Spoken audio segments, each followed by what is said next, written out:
Hola chicos, ¿cómo estáis? Espero que estéis todos bien. Bueno, como entiendo que esto se va a alargar un poquito más de la cuenta, pienso que puede ser interesante aclararos cómo vamos a funcionar a partir de ahora en esta tercera evaluación. Para ello, vamos a poner como ejemplo el siguiente tema. El tema 5, circuitos eléctricos y electrónicos. Este tema ya lo estudiamos el año pasado. Por ello, estáis muy familiarizados con muchas de las cosas que vamos a ver este año. Acordaros de cómo usábamos la simbología para representar circuitos eléctricos, cómo usábamos la ley de Ohm para ver las relaciones que existían entre las principales magnitudes fundamentales, ¿no?, que nos definían electricidad. Este tema lo vais a encontrar en vuestro libro en la página 143 y corresponde al tema 7 del libro. El objeto de este primer vídeo es dejar claro cómo nos vamos a organizar. Bueno, el sistema va a seguir siendo muy parecido. Seguimos con nuestro libro, tenemos ahí mucha información, podemos ir leyéndolo, hacer una lectura comprensiva y tenemos nuestra plataforma Moodle. En la plataforma Moodle, pues como siempre, vamos a tener material de refuerzo, algún documental, algún vídeo, apuntes que nos resulten interesantes y también vamos a tener actividades, tareas, cuestionarios. Como esto no va a cambiar, esto va a seguir como venimos haciendo durante todo el año. Claro, ante las nuevas circunstancias, ya que no tenemos clase presencial, tenemos que incluir algo más, ¿no? Algún soporte un poquito más visual. Por eso vamos a incluir vídeos explicativos.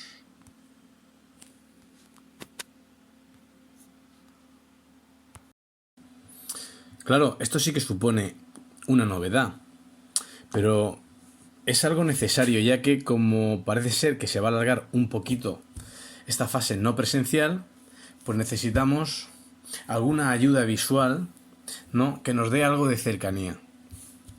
¿Cuándo vamos a utilizar estos vídeos? Pues no van a ser muchos tampoco, pero seguro que vamos a hacer algún vídeo explicativo explicando cómo funciona la corriente eléctrica y qué es eso del circuito eléctrico y cómo usamos la simbología. Un poquito para reforzar los contenidos que vienen en el libro, ¿no?, y las actividades que os voy poniendo. Seguro que vamos a dedicar un par de vídeos a ver las principales magnitudes eléctricas. Oye, ¿os acordáis del voltaje, ¿no?, de la intensidad, de la resistencia, de la potencia? ¿Qué nos quería decir cada uno de estos parámetros, de estas magnitudes? ¿Cómo se medían? Bueno, pues esto sí que es interesante y además pues tiene algo de fórmulas y tiene algo de matemáticas, con lo cual sí que vamos a incluir vídeos en la plataforma Moodle de magnitudes eléctricas. También de la ley de Ohm y de cómo resolver circuitos y mallas utilizando la ley de Ohm.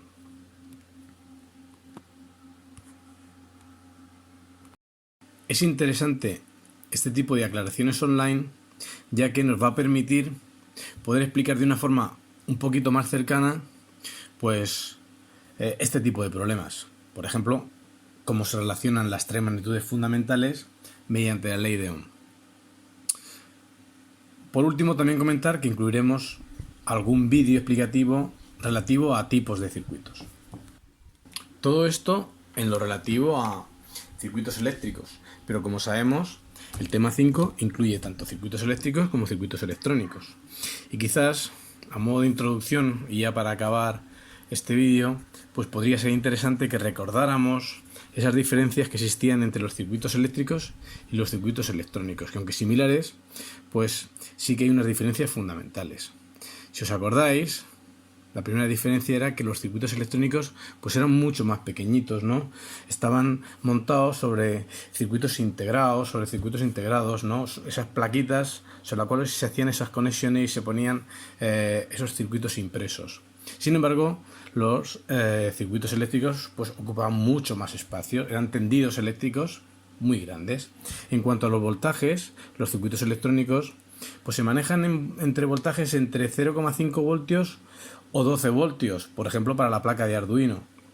Y sin embargo, los circuitos eléctricos necesitan de voltajes muy superiores. Nosotros tenemos en casa 230 voltios e incluso podemos tener voltajes mayores pues a nivel industrial o incluso en el transporte de los tendidos eléctricos. Generalmente los circuitos eléctricos, digo generalmente porque no siempre, suelen utilizar la corriente alterna y los circuitos electrónicos utilizan corriente continua. Pero quizás la diferencia fundamental es que los circuitos electrónicos, mediante el uso de una serie de componentes basados en una serie de metales semiconductores, son capaces de hacer procesos automáticos y programados. Y los circuitos eléctricos son manuales. Le das al botón y se enciende la luz. ¿Os acordáis de esto? Atendiendo a esas diferencias que acabamos de comentar, parece obvio que esa batidora que veis ahí arriba sea un circuito eléctrico y el móvil y el ordenador sea un circuito electrónico. Pero, ¿cómo pensáis que sería una lavadora? Bueno, este caso es un poco más difícil, ¿no? Porque tiene características de las dos columnas.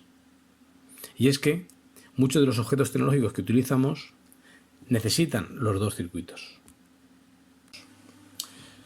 Por cierto, que no se me olvide, muy importante, que después de cada explicación que estamos subiendo a la Moodle, realicéis las tareas que os voy poniendo, porque sirven para fijar los contenidos a medida que se van exponiendo, ¿vale? O sea, y además tenemos que subirlas. Vemos la explicación, realizamos el ejercicio y lo subimos. Por supuesto, si tenemos algún problema, pues me comentáis algo, me mandáis un mensaje o utilicéis el correo electrónico, como queráis. Pero muy interesante, vemos el vídeo, hacemos el ejercicio y lo subimos. Venga, mucho ánimo y un abrazo a todos. Nos vemos pronto. Quedaros en casa. Enseguida nos vemos en el instituto. Hasta luego.